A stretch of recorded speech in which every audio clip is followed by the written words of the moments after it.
Welcome to the Meditation Podcast. You can find all our episodes on meditationpodcast.org. We're also on BitChute and YouTube. You'll find the links in the podcast description. My 4 other podcasts, the Speaking Podcast, Learn Polish Podcast, The Awakening, and The Crypto, as well as being a podcast coach, and all can be found on roycon.com. Today, my guest, with a Scottish name, born in Scotland but not living there, please welcome Neil McKinlay. Thanks, Roy. It is true, born in Scotland, but not living there. Here I am in Victoria, BC. Excellent. So you might let the listeners know who's Neil. My name is Neil McKinlay, as you said.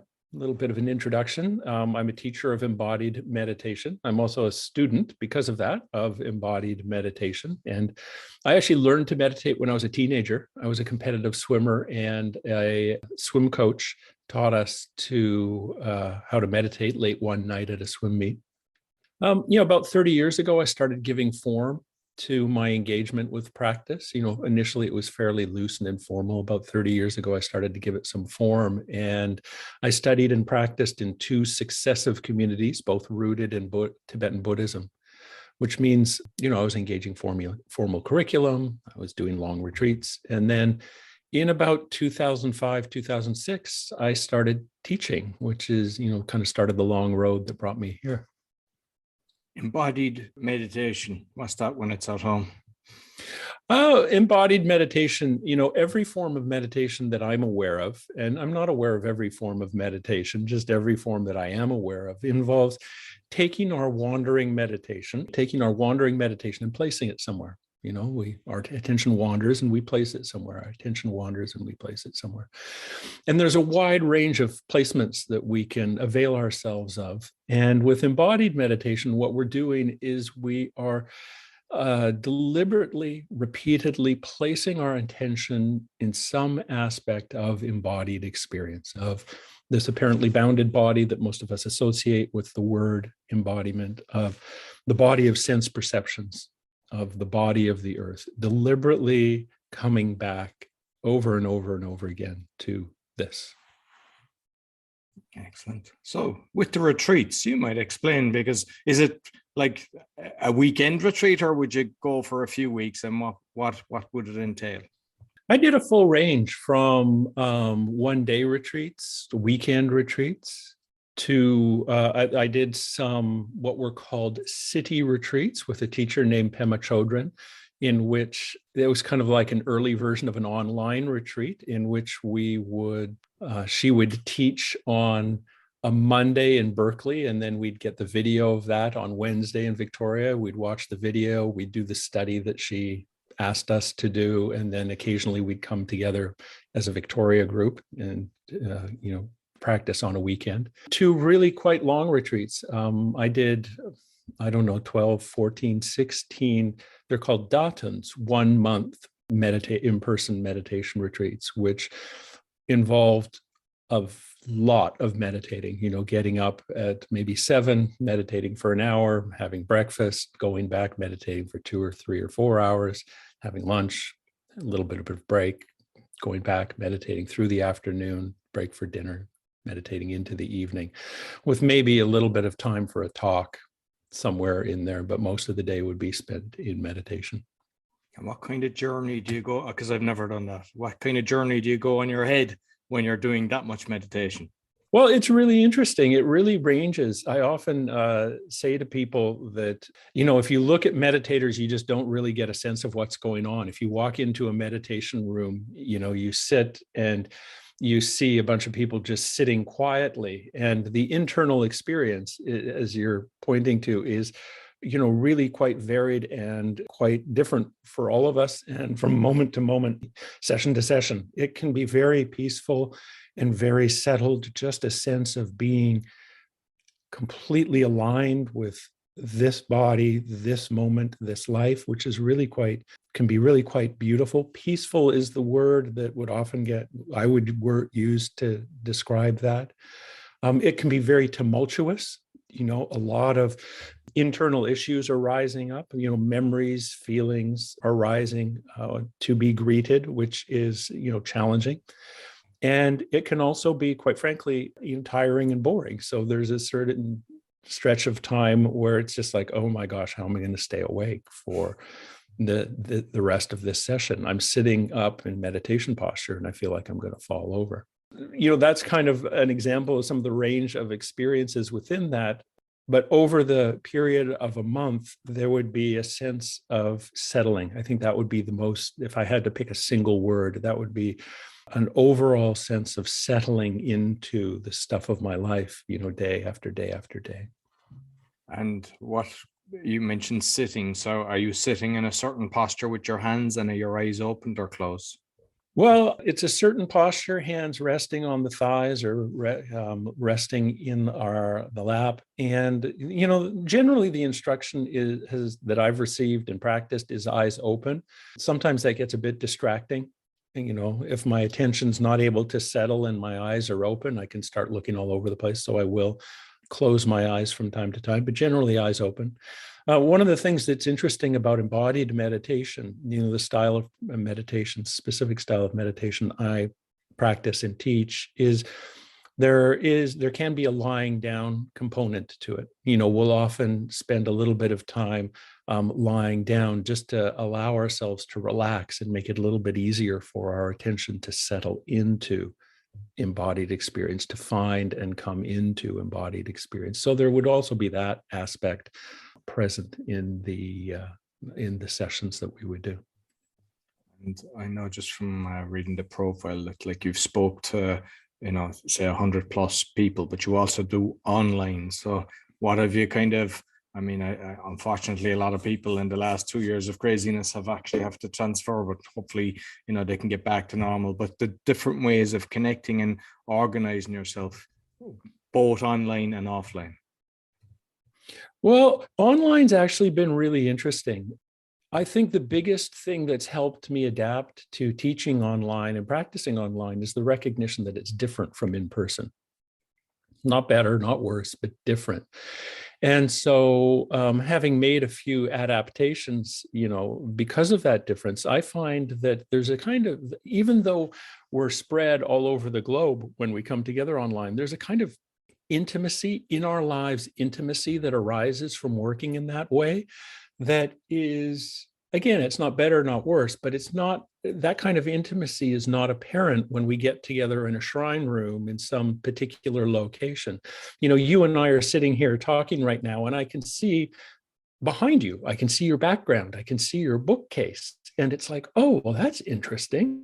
What kind of books does Roy read? And how has Roy's background changed from day to day and from week to week? And, oh, he's got a new chair today. Like those kind of nitty gritty details, I find really ground my sense of meditation in the stuff of my everyday, the stuff of our everyday lives, which again, not better, not worse, but when we're in person and we go off to a shrine room somewhere, that's not a feature that we get. And so I really do like that person-to-person intimacy that arises from doing this work online. And, I am quite grateful for the opportunity to have done so much of it the last couple of years. Not that it's going to replace in person, but just it's offering something unique to the mix of teaching and practicing meditation.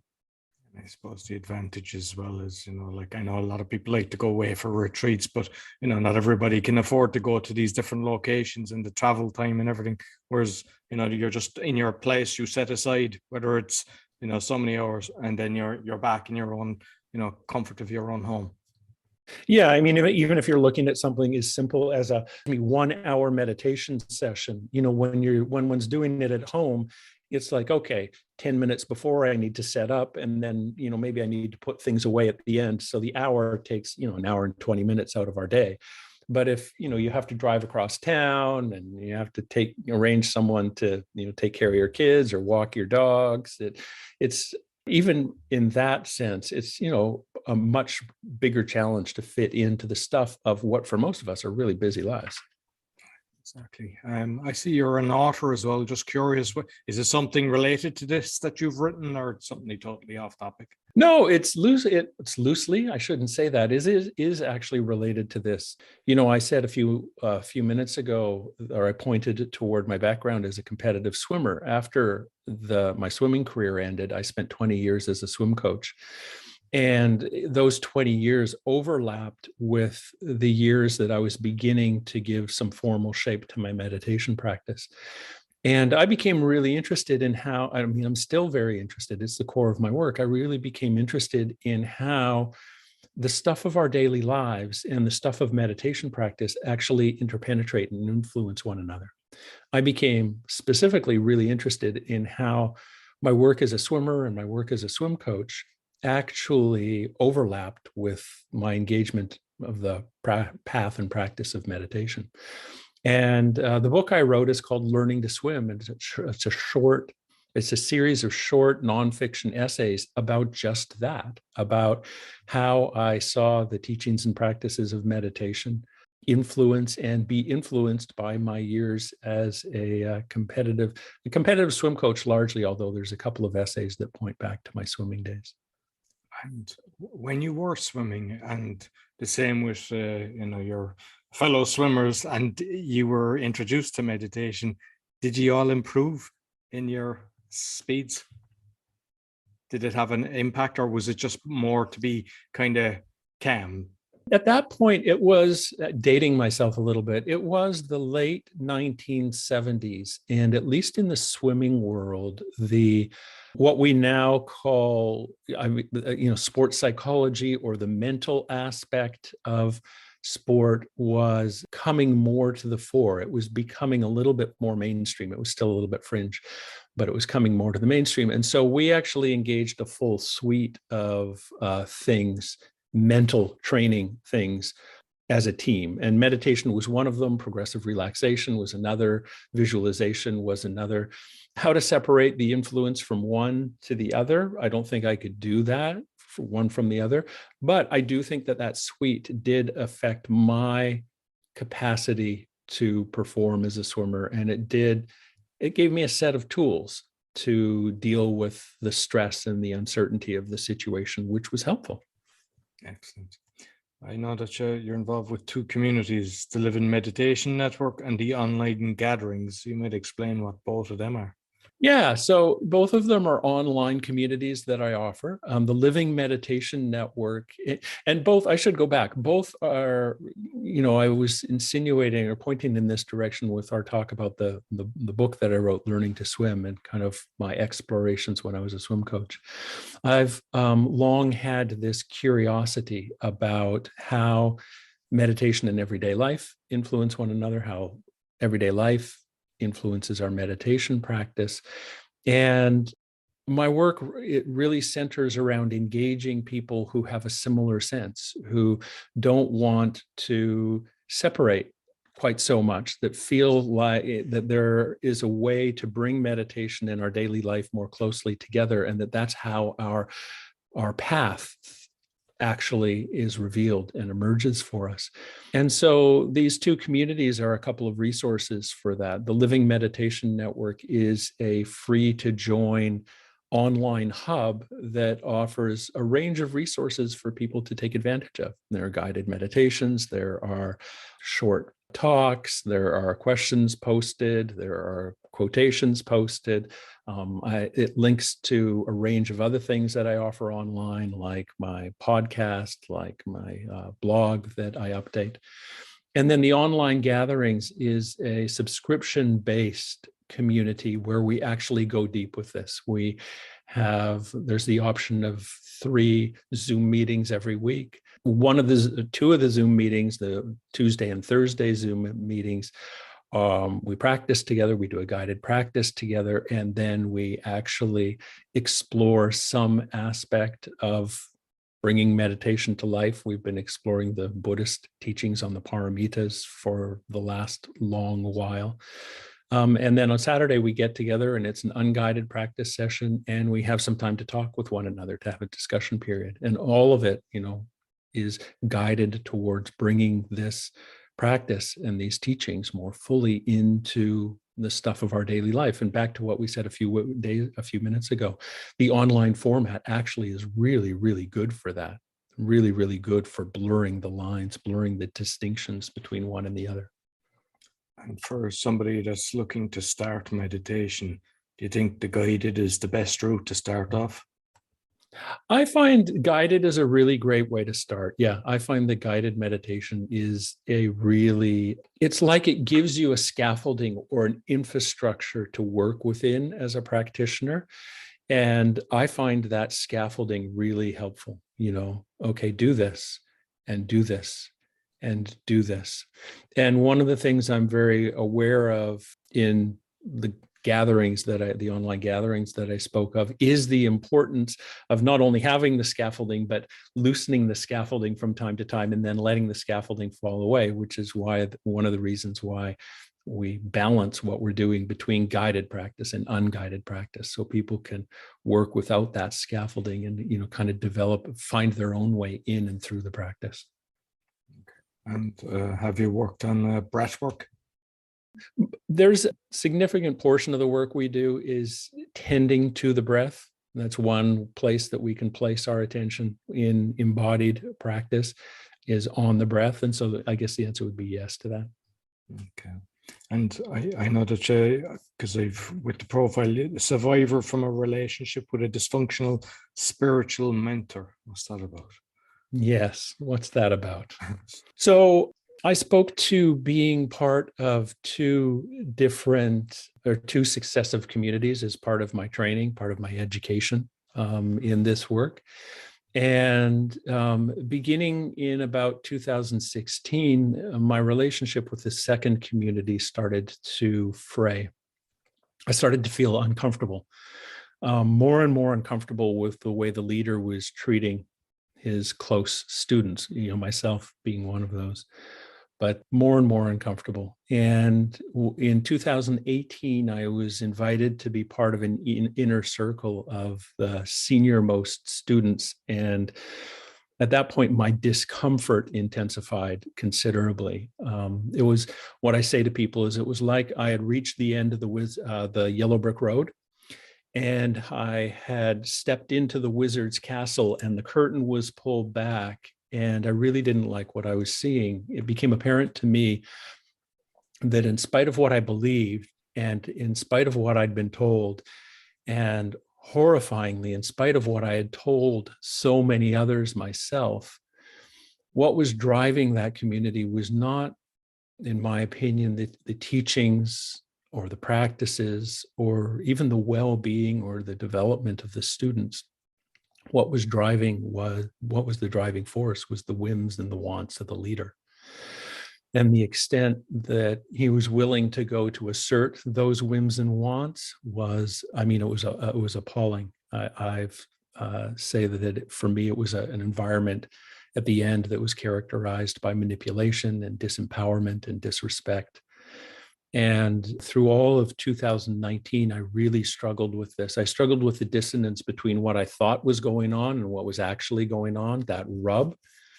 And at a certain point, I became so mentally and physically compromised by the situation. I mean, to be blunt, I was a mess.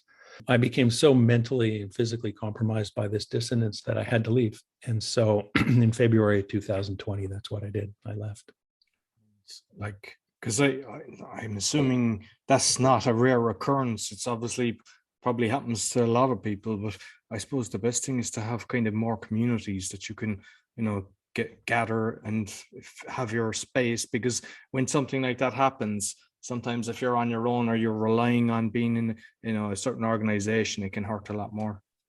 Yeah. And shockingly, in this particular instance, in this community that I was part of, my experience was by no means unique. It happened quite regularly. And, probably hundreds of students over the years have had something similar that has led them to leave. And, it raises an interesting question, of what helps. What's helpful in that departure process? How do you make your way through it? And I think you're right. Having other sources of community has been important. Also, being alone for a little bit has been important. Within that community, there was a strong sense of narrative, strong sense of story that I internalized, and I've needed a lot of alone time to kind of find my way through that and realize, oh, was true and this was helpful, and yeah, this was not true and this was not helpful. And I couldn't do that in a group, in a community setting. I've needed solitude, but certainly having other sources of community. And there's been some friends, both from within that community, other people who have left, who have been tremendous resources for me, and people who are outside, have been outside that community, who have also been tremendous resources for me in the 2+ years since my departure. With all your experience, the journey that you've done, what's your kind of daily routine regarding meditation? Well, my daily routine is, for whatever reason, I seem to be a fairly regular meditator. It's just something that I do. When it happens varies depending upon my schedule, but generally I practice every day. There are certainly some exceptions. Life does sometimes demand my attention go elsewhere. And as we were talking about before we came live here, the demands of essentially running a business sometimes pull me away. And honestly, sometimes I forget, because I'm teaching meditation. Sometimes I forget, like, okay, did I teach meditation today? Have I done my own practice? Because they're different things, but sometimes they get a little bit mixed up for me. But generally, I meditate every day, and it involves 40 to 45-minute session, typically, sometimes shorter, sometimes longer. And I spend about half of it lying down, as we talked about a couple of minutes ago. I spend about half of it lying down, just giving myself a chance to slow down and a chance to settle in. And that's really a very simple part of my practice. It's really just starting to connect with, those are my toes, those are my feet, that's the ground underneath me. And then I sit up and I do some sitting practice in the second half of that.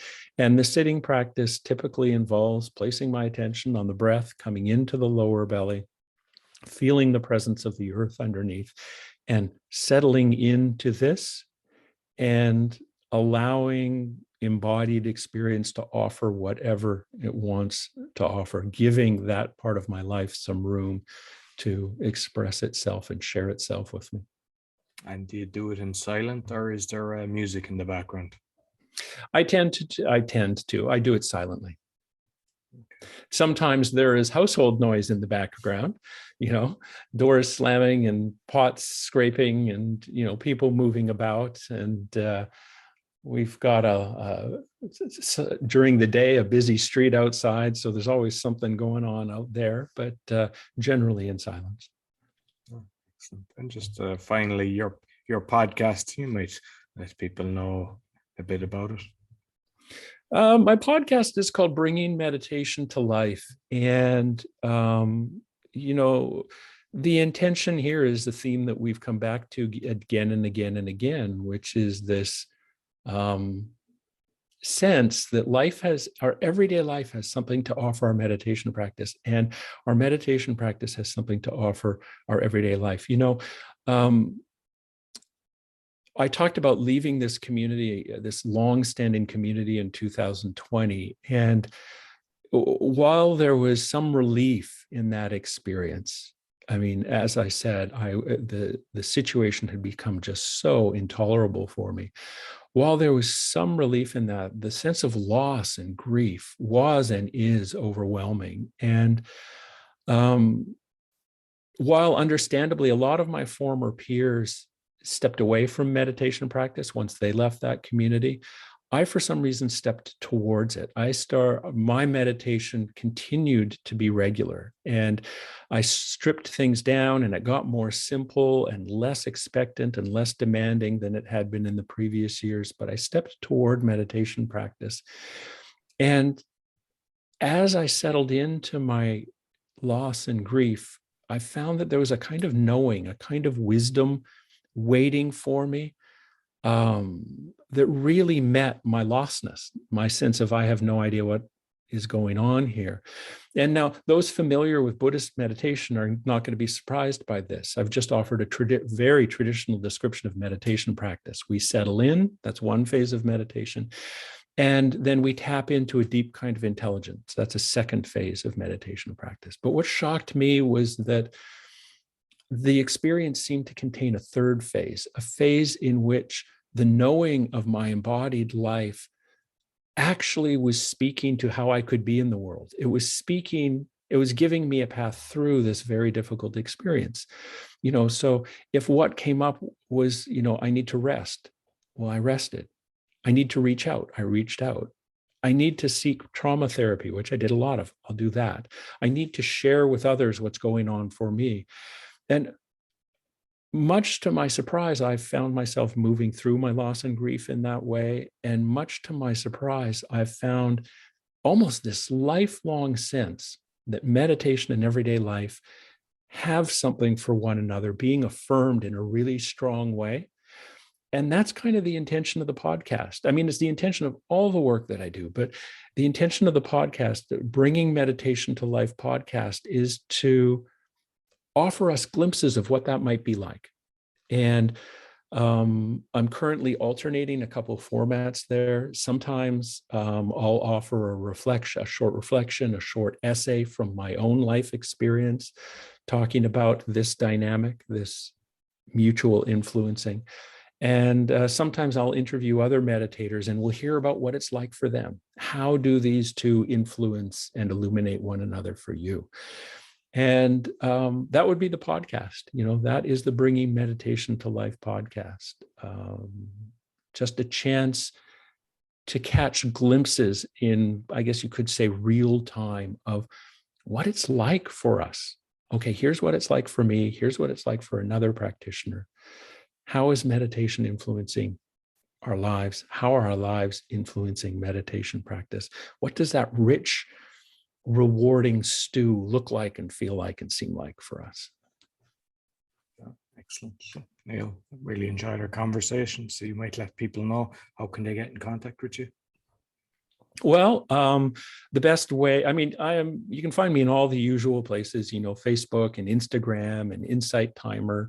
My podcast is on all the podcast outlets, the usual outlets. The main way, though, is my website, which is neilmckinlay.com. And I'm a rare McKinlay where the end of my name is L-A-Y, not L-E-Y. So neilmckinlay.com. And here you'll just find an overview of everything that I'm doing. There are guided meditations, there's the podcast, there's writings on meditation and life.